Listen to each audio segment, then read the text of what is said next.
पवन नाम के एक लड़के ने एक अनुभवी ड्राइवर के अंडर एक ट्रक कंडक्टर के रूप में एक छोटी सी नौकरी ज्वाइन की थी। वो ज़्यादा पढ़ा लिखा नहीं था और थोड़ा गरीब भी था, इसलिए जॉब उसके लिए बेस्ट था। उन्हें गुजरात से मध्य प्रदेश जाना था। वो अपने डेस्टिनेशन के लिए निकल चुके थे। जून का महीना था, इसलिए मौसम उमस से भरा था।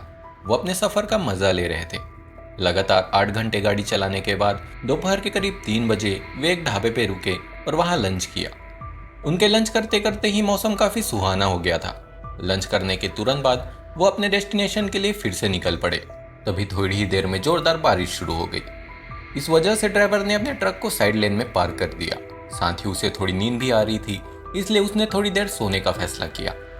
सोते वक्त ड्राइवर ने पवन से कहा कि उसे आधे घंटे में जगा दे, लेकिन पवन अपना फ़ोन चलाने में बिजी था।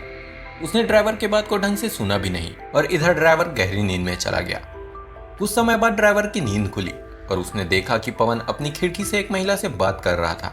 उस महिला की ऊंचाई लगभग खिड़की जितनी ही थी। जब ड्राइवर ने टाइम देखा तो उसे सोए हुए लगभग 2 घंटे से ज्यादा हो चुके थे।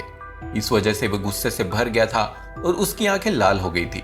वो पवन पर चिल्लाने ही वाला था, लेकिन अचानक उसने उस महिला पर चिल्लाना शुरू कर दिया और उसे वहां से जाने के लिए कहा। इसके बाद तुरंत ड्राइवर अपने ट्रक को आगे ले गया। यह सब देखकर पवन बड़ी उलझन में था कि आखिर ड्राइवर ने उस महिला की मदद क्यों नहीं की। वह लगातार इसके बारे में पूछता रहा और बोलता रहा कि वह महिला सिर्फ खाना मांग रही थी, लेकिन ड्राइवर ने अगले 2 घंटों तक एक शब्द भी नहीं कहा और बस ट्रक चलाता रहा। एक लंबा रास्ता तय करने के बाद ड्राइवर ने ट्रक को रोका और पवन से कहा कि ट्रक की खिड़की जमीन से 11 फीट ऊपर है, तो एक आदमी और एक छोटे कद की महिला इतने ऊंचाई तक कैसे पहुंच सकती है और खाना और मदद मांग सकती है। इससे पवन को भी समझ आ गया कि वो महिला कोई इंसान नहीं थी।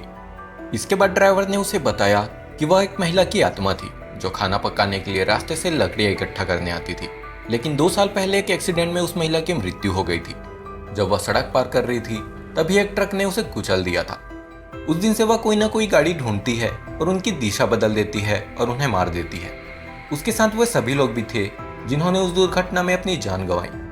ड्राइवर ने उससे यह भी कहा कि भारी बारिश के कारण वह उस जगह को नहीं देख सका, नहीं तो वो कभी भी अपनी ट्रक वहां नहीं रोकता।